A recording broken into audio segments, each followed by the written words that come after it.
Hi, everyone. My name is Pianpian. I'm the founder and CEO of Amotions. Amotions is a platform to help you and your team be more effective and improve your interpersonal skills, leadership skills, and help you retain and attract talent. Today, we're very pleased to have Jennifer Marco here. Jennifer Marco was a former general manager at Microsoft, and she is now a full-time leadership coach and passionate about helping teams grow and helping especially introvert women in tech. Jennifer, very nice to have you here. Thank you so much. Thank you, Pianpian. It's great to be here, and I love coaching and helping people grow. So thank you so much for introducing me and bringing me on this talk. Thank you. And we have a few questions that we'd like to hear your thoughts on. The first one is, how would you define a great leader, and what are the attributes of a great leader? Yeah, so I think I will say, first of all, I'm not an expert on this. There are many, many books that are written on this, and definitely recommend looking at what's out in the literature and the experts already. Mm-hmm. But from my own experience, both as a leader in technology, as well as financial services, as well as coaching others, I think leadership falls into three buckets. One, most people think of, the vision, having the vision, and, they think of, super senior leaders who have this vision of the company, but not recognizing that even as an individual contributor, you can have a vision. So the idea of coming into a job and making sure you change that job to the better when you leave that job. And so what's your vision? What are the changes you want to make and see in your own individual role, let alone your own vision for your own leadership? The second, again, most people think of as driving results. So can you keep the trains running? Can they run on time? Can you get things done? And that is, I think, a super important functional skill, but it doesn't make a great leader. The great leader is a combination of those first two things, and what I'm going to call people leadership. And I don't mean managing people. I mean the interactions that we have with people. And it really boils down to having empathy and good communication skills, self-awareness. How do you influence and collaborate with others? And if you are a people leader, being able to develop and grow and manage performance of individuals. And so a lot of those, what people would call softer skills, are probably most critical. Now, any one of those skills do not make a great leader, but the three of them together can be quite powerful. But the last being that people leadership, or that softer skills, are probably going to be the secret sauce in leadership. I always love Maya Angelou's quote: "People don't remember what you did or how you did it; they remember how you made them feel." And that's that kind of people leadership skills, those communication, empathy skills.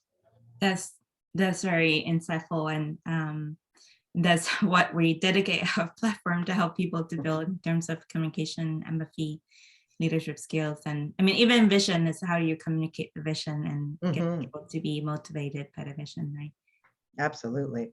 Yeah. And what suggestions would you have for someone early on in their career who is a team leader or who is a people manager, and they would like to be a great leader? Yeah, so I think looking at those kind of three buckets of vision, driving results, and the softer people leadership skills is identifying where you're strong and where you need to work on. So if you're not good at driving results, that's kind of basic. You should probably be good at driving results. If you're kind of still evolving or developing, or feel that you're not very strategic or thinking about a vision, that's a great area to focus on as you develop and grow. The thing, again, that underlines all of this, that started when you were, a child, to when you went to school and you had to do group projects, to, when you started your first job, nothing happens in business or in life for that matter without the collaboration with people. Right. And so that great foundation of empathy, ability to collaborate, communication, all of that starts with ourselves. And it's not about how do I get those other people to think like me. It's about how do I think about what I want to say, first of all. So being close to what you want and getting close to your true voice. and understanding and having empathy with the other side and how do they think, what's going to be most important to them. And to your point, to communicate a vision, I can't just say, this is this is my vision and just take it. And I can't communicate it in a way that I prefer. I have to think about the other party and how they relate to it. So starting out in your first job, probably the most important thing is, how do you get along with people? And I don't mean having people like you. I mean understanding what drives people. Sometimes you need to be tough. Sometimes you need to negotiate. Sometimes you need to disagree. But you can always do that with empathy, and understanding the other parties and managing yourself so you don't get triggered and kind of pulled into this place where you don't have empathy, either for yourself or the other party. So it's important to start with ourselves and make sure we are in a condition that we can feel the empathy for other people. Absolutely. Yeah. It all starts with ourselves, which sometimes people come from the perspective, no, it's the other party. The other party did this to me, or they need to change. No, actually, we need to change, or we need to change our approach. Right. And how did you learn these three aspects in your career? And now how do you help people develop as a coach? Yeah, so it's interesting. People all have their superpowers or strengths that just come naturally. And for me, I was always an excellent listener. And it made me very empathetic to hearing from others. And part of that was because naturally I'm an introvert. And so I tend to be quiet and I tend to listen, especially early on in my career when I wasn't confident in what I was doing. I was certainly strong in driving results, so I could get stuff done, and I did it very quietly. I did not want to, toot my own horn, so I just did my work and assumed that I would be recognized for it, which is not always true. So, and that's one of the challenges for introverts. And the part that I wanted to work on, because I didn't feel I was as strong in, was on the vision part. And I saw that looking up the leadership chain to see how, in big town halls, they would talk about the vision and the changes. And so that's where I wanted to focus my time. As I became a people leader, I realized, oh no, the vision, yes, I have enough vision or strategic thinking. Where I really need to focus in is actually on a strength around empathy and listening for my team to help them grow and develop.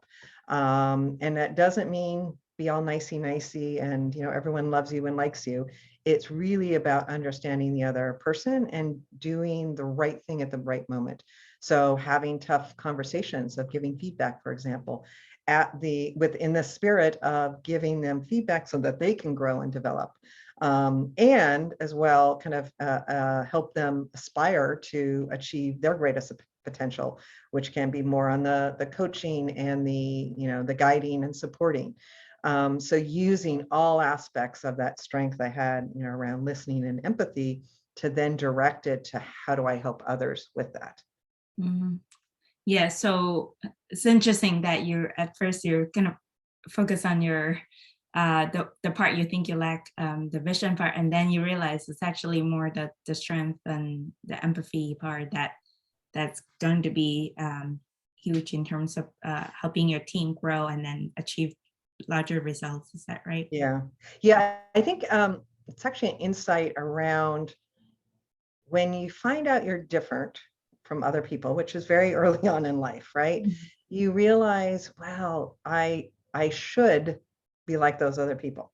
I should in school, I should be raising my hand more. I should be speaking up more, especially when your teacher says, "Oh, she's so quiet," and then coming to the realization, and I think it just comes from adulthood, from wisdom, from kind of being confident in myself and growing to accept myself, to say, no, actually, that's a strength. And how do I make the most of that strength?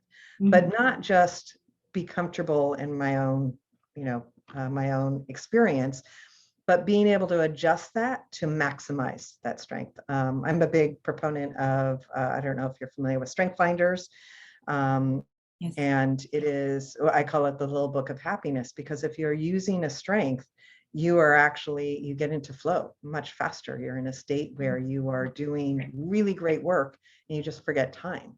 And so that same concept can be used as you think about your own kind of personal style, right. Leadership strengths of where are you strong and how do you use more of that because that's when you're going to be in flow. That's when you're going to be most productive. That's when you're going to be most happy.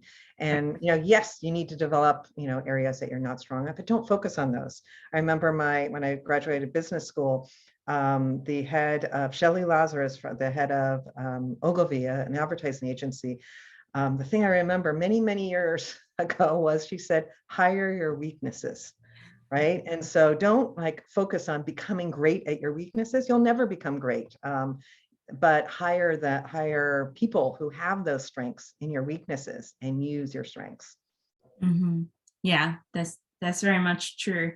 And now, in your capacity as a coach, how would you guide people in kind of working on identifying the strengths and weaknesses, and then working on the strengths? Yeah, I think there's some super simple exercises you can go through, just think about in your day, things that you love to do. And it was interesting, before when I was working in a tech company, I would color code my meetings. And my meetings where I was actually meeting with my team one-on-one, or I was developing or coaching, I'd mentored or coached a lot of people in the organization, I made it green. And every time I looked at my calendar and I saw green on my calendar, it just made me happy. So I recognized, where my energy was. My energy was towards how do I help grow and develop people? And that kind of insight kind of pushed me towards, I want to do more of that. As a people leader, certainly I did that. As a leader, mentoring others, I certainly did that. But I wanted to do it more than just part of my job. I wanted to do it as my, full time for my job. And that's ultimately when I decided to become a coach, where that's what I do day in, day out, is helping people grow and develop. So I would recommend just focusing, identifying where your positive energy comes from. And also the flip side, where the negative energy comes from. Oh, I got to do my taxes or my expense report or whatever. I actually love doing my expense report because I love the analytical side. But there are tasks that you just kind of don't want to do. Either you're avoiding it, you're not good at it, it's a growth area. It doesn't mean you don't want to do more of it, but you don't want to grow in that area. But just recognizing where you get, your happy day when you're doing, your day doing X, Y, or Z, and noticing, where that energy is coming from, and saying, hey, how can I do more of that in my current role? Let alone, are there other roles as I think about my career that I'd want to do more of that? So having the self-awareness and the self-reflection to notice when you're most energized and where you feel like you're in a flow versus not. Yes. Yeah. Yeah. Also, an interesting exercise is go back to your childhood and say, in grade school, what did you love to do? What made you happiest? And it's amazing. People would say, oh, I love to do art. And then you ask, do you do art now? No. Like, well, what could you do that's, art? And, oh, I could take a class, or I could actually, think about changing. It doesn't have to be a change of career. It could be, but how do you add more to your life around your passion points, the things that you love? That's very good point about these. We actually have some of these practice questions on the Amotions platform for both non-members and members, that they can as a way for them to actually write down some of the answers, like when you're most energized, what activities do you enjoy, or a way for them to help them to develop these self-awareness, and in case you need some kind of tool to help you throughout the day. Absolutely. Because I think people get stuck in, kind of these walls, like, okay, this is my job and that's the only part, that's the only thing I can be doing. But there's so much opportunity within that role to expand doing things that you want to do, let alone the whole different careers out there. And most people think, oh, I couldn't do that, I won't make enough money. I couldn't do that, I don't have the education. I couldn't do that, I don't have the connections. I won't get paid as much. There's so many barriers that we put up for ourselves, that working through those barriers is a lot easier when you know that that's something you want to do, and getting in touch with yourself, and to your point, kind of the passions, to then enable you. How do I move through that barrier to get to do something that I absolutely love?